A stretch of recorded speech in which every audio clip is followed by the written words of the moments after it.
Hello YouTube! This video is going to pick up where we left off last week. I'd like to get the radiator core support out tonight. We have to drain the radiator and take the hoses off and get the electric wiring out. And I've already removed the headlights and the markers, so we're already started. There is no real update on the 49. It's still at the glass shop. As soon as it's out of the glass shop, I'll post a video on it. We'll start by taking the shroud off.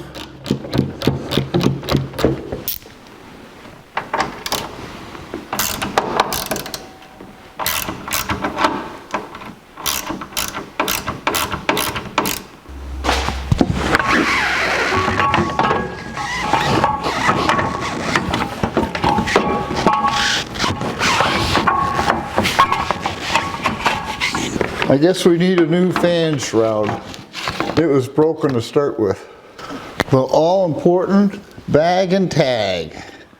These are radiator and fan shroud bolts. And I should be able to identify that when I come back.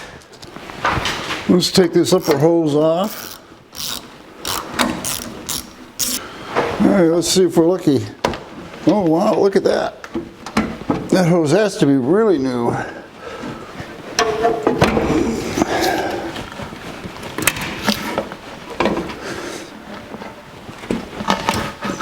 There we go. What I need is a third hand here to hold the light so I can see what I'm doing. After a struggle, out comes the little radiator hose. Now, I think we could almost lift that radiator out of there. We can try.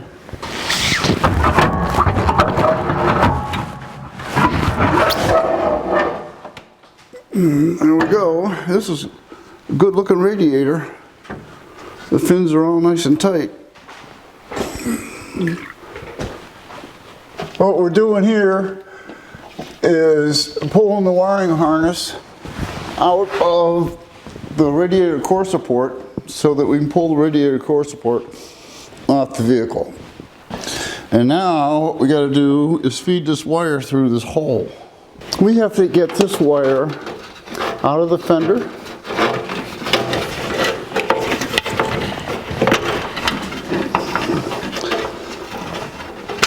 Like so, and then we have to feed this whole harness through this hole here.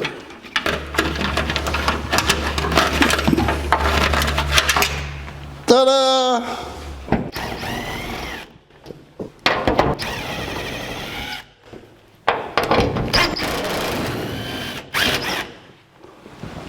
All right, the hood is latched in the front, so we got to unlatch it in the front.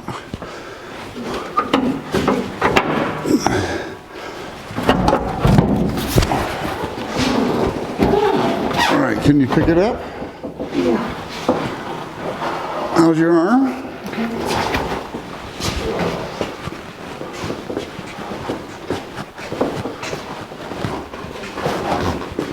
Let's take these radiator core support rods off.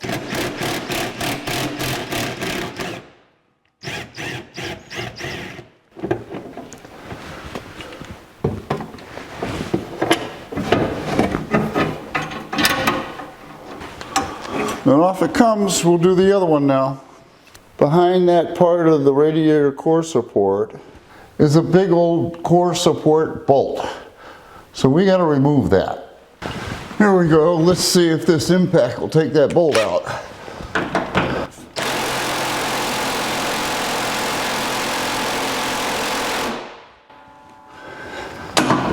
The answer is no. Gonna get the air impact. So far I haven't broken a bolt off yet. This may be the first. Let's see if I can get it out with this gun. Yep, didn't break it. Out come the bolts that hold the fender to the radiator core support.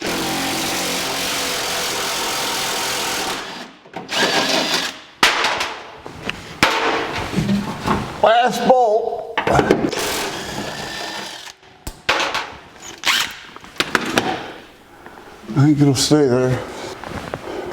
So I've done everything right. I found this sticker interesting.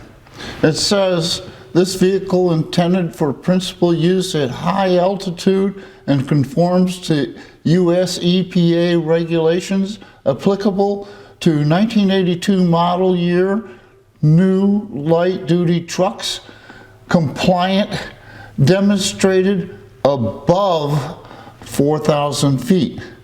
Now I wonder if that means the engine is tuned rich or lean. Chime in with your comments. Next thing I want to do is do a compression check, and we got to pull all the spark plug wires to do that. We got one fairly easy.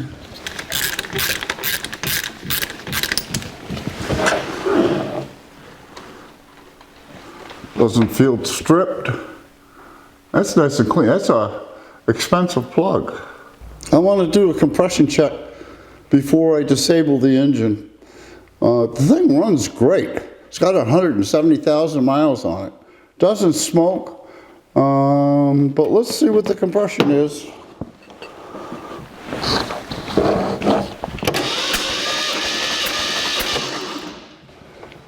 And we have, that's 155. No, that's 160. We have 160 on number one.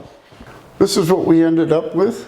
On cylinder 1 we had 160, on cylinder 2 155, on cylinder 3 150, on cylinder 4 155, on cylinder 5 150, on cylinder 6 155. The lowest cylinders were cylinder 3 and 5 at 150. The highest cylinder was cylinder 1 at 160. The general rule of thumb is you want to be within 10%.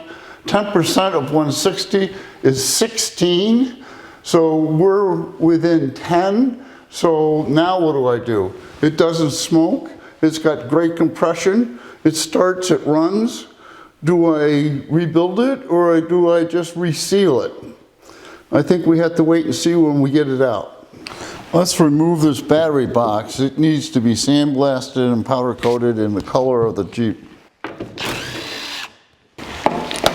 Now let's see if it comes out. There we go.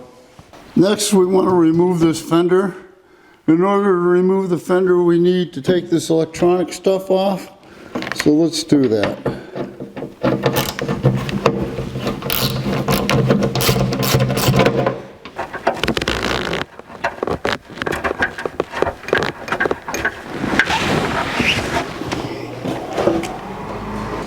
And we can take all of this, oh I got another one down here, and move it off to the side, and we can remove the fender. But now with that clamp gone, we can move all of this out of the way.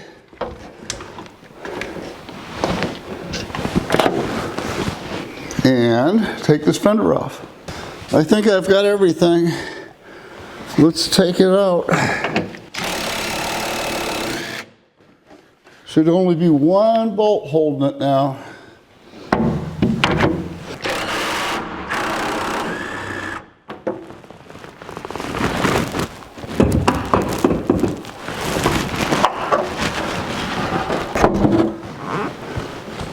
There we go, gone. Let's treat it like an onion. Let's take the layers off. And the first layer I come to is the heater hoses. So let's take the heater hose off.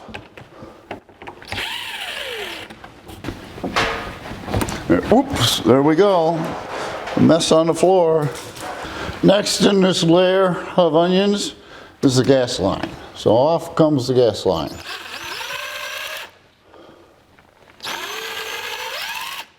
I'm going to have to look at this tank when we take it down because this filter is full of rust. And I can only imagine it was put there because there's rust in the tank. And I found a little cap to put over the end of the fuel pump to keep dirt from getting in there. The next thing we come to is this wiring harness. This wiring harness is on top of everything. So I want to take some pictures before we go any further. We got some connections here we want to make sure we get pictures of.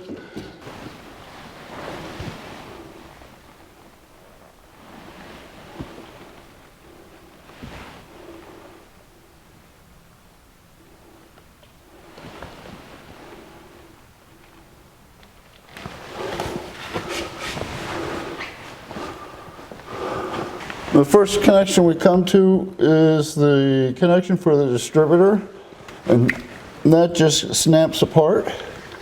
Then let's follow this wire up to the air cleaner, and that wire comes off. And now we're at the coil, and I think this just slides off, like so. Okay, and now we have a ground wire going to the block. Next we have the wire harness to the transmission for the idiot lights on the dash. And now we got a wire that comes over here to the heater blower motor. The second to the last thing holding the wire harness in the car is the AMC spark box, and I'm going to try to just take the box out rather than take the connections apart. And then we have to pull the harness plug itself, and that will remove the harness from the vehicle. The bolts holding the box to the vehicle are in the fender well.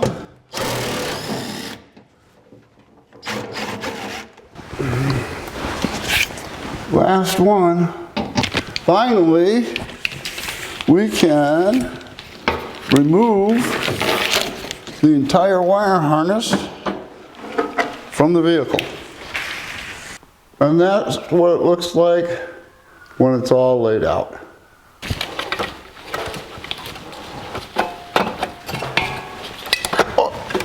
One alternator removed. Boy, look at the gunk behind there. We labeled the vacuum line that controls the muffler, and we can take that off now. And we're pretty much bare on this side. Let's take the muffler itself off. And yes, I'm going to put it back on. I'm going to put all the pollution stuff back on because that makes it completely stock. Now that we have the passenger side all cleared out, I think we'll work our way in from this side, and we'll meet in the center here, and we'll have it stripped down. So I think the next thing to do is to take this fender off. Some of the bolts in the bottom of this fender are going to be a little tough to get to, but we'll do it. Let's take this fender off, being careful not to bend the trim down there because there's a bolt going from the trim to the fender. But here we go.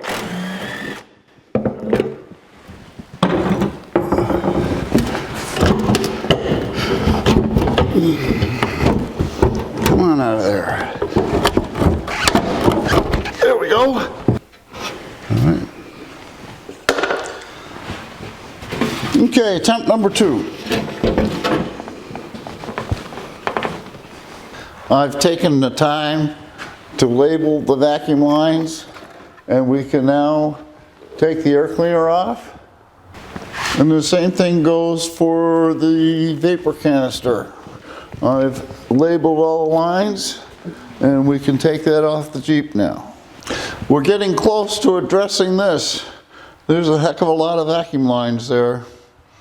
I wouldn't want to mess one up.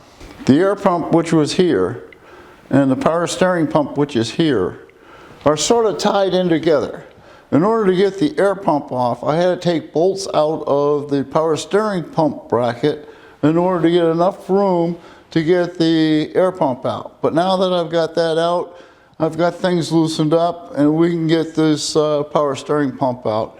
And the first thing we'll do is we're going to take the hoses off.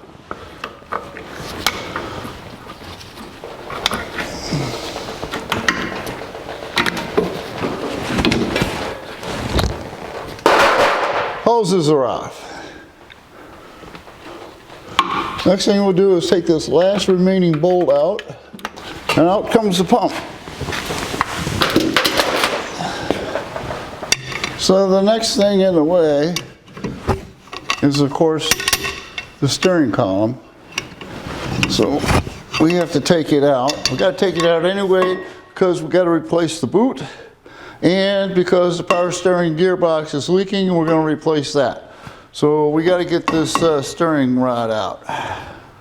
Well, we've run into a problem. The first bolt to give me a problem on this project. And that's this bolt right here. And that bolt is the bolt that holds the bracket up for the power steering gearbox. And the nut on the inside is turning. It's a boxed frame. There's no way to get to the nut. So another thing I can do is to cut the bolt off, and then I'll have to cut a little hole in the frame and weld a nut in its place so that I can put another bolt up. But for now, I got to cut that off. It's off, and the bracket is free.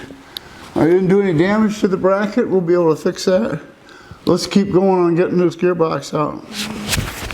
This is the furthest thing out in the onion skin theory. So I want to take this out. I have to take it out anyway because the boot is broken. They want you to loosen up the steering column in the cab and pull the steering column up to give you enough slack to take the steering rod out.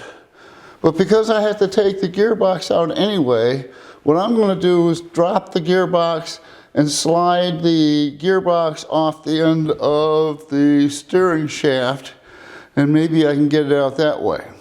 I should mention that I have been spraying these joints with penetrating oil and trying to slide them back and forth with a screwdriver. I do have some motion in both of them. This one slides better than the one upstairs. So I think what's going to happen is the gearbox is going to slide off this connection. There it is. We got the steering shaft out. Just the shackle hanger. One controlled drop. There we go. One steering shaft and one torn boot. So we got to fix that. I made a mistake. I didn't loosen the bolts on the fan before I took the fan belts off to hold the water pump in place so that I can turn the bolts.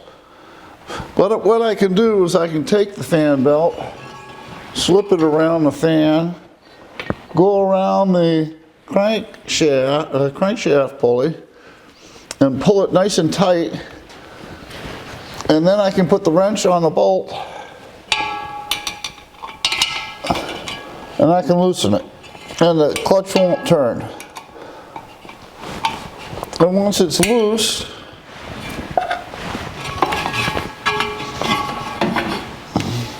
you can turn it by hand and take the fan off. That means I have to have all the bolts out, right? There's the fan, it's off. We're down to the carburetor. I've been kind of dreading it, but it's got to be done, it's got to come off. So I'm going to study it a little bit and then I'm going to start taking it off. Let's start by going around the carburetor and disconnecting stuff. We'll start right here. And we'll pop this rod off like so. And we can leave that there for now. Well, there's our label. Vacuum port above EGR, below carb. Okay, let's try a second time. All right. I've been soaking these manifold bolts up for 2 days now, and it really made a difference. They came right out. Actually, the stud is coming out of the manifold. It's not the nut coming off the stud. I'll have to get new studs. So there's the stud. We're underneath the Jeep, and there's this bar that runs across from one frame to the other directly in front of the oil pan. So in order to move the motor forward, we have to remove this bar. And it's held in by 2 bolts, one there, and where'd it go?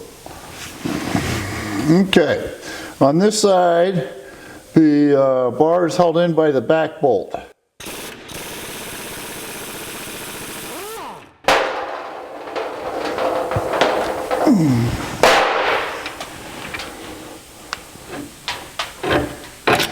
So we take the bar out.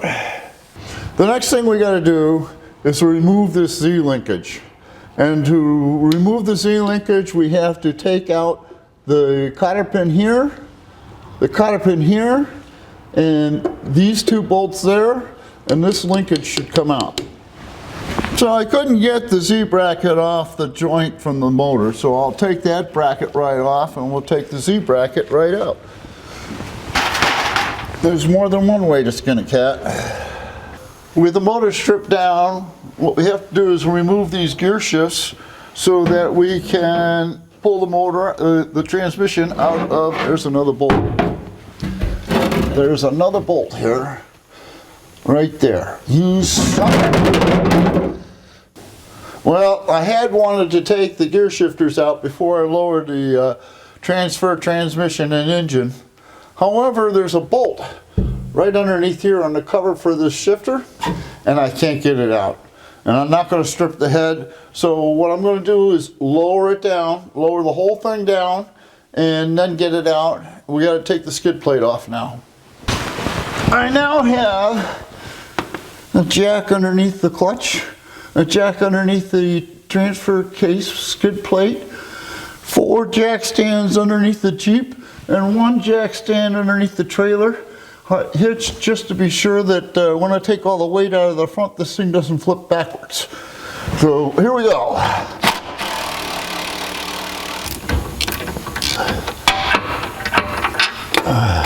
This is probably going to be a controlled fall because I can't hold on to everything at once here. Here we go. Oh, I gotta let that jack down. All right, I'll go over and let the jack down.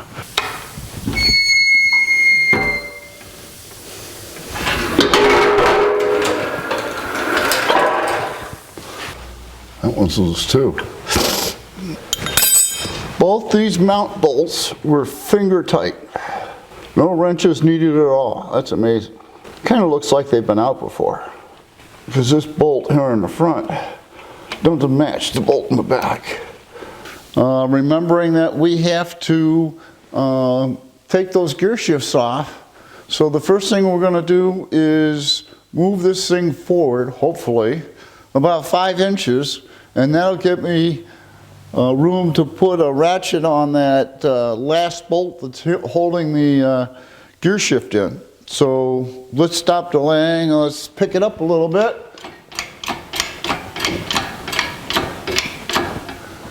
Just enough, let's see if we can slide it out. Pull the jack with it.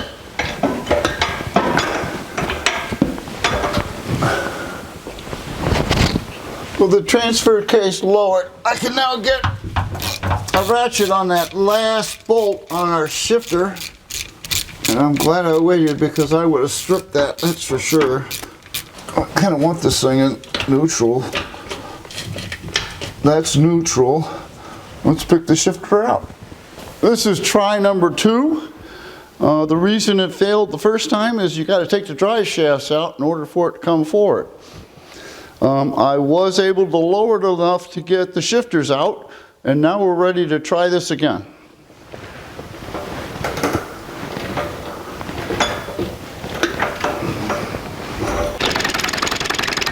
And I think it's ready to come out.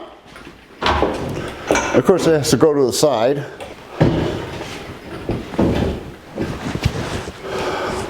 And it's out. How about that? Well, we have a few parts scattered around, and we have some missing parts along with this part that's out of the vehicle. I think this is a logical place to end this video, but before I go, I have 2 questions. One is that now that I'm this far, should I take the body off? Question number 2. Remember this label that says that this vehicle was tuned for 4,000 feet? Does that mean I'm running lean or rich at 850 feet, which is where I'm at? If you would respond with your answer to my questions in the comments, I'd very much appreciate it. I think we've accomplished what we set out to do. If you enjoyed this video, there'll be more.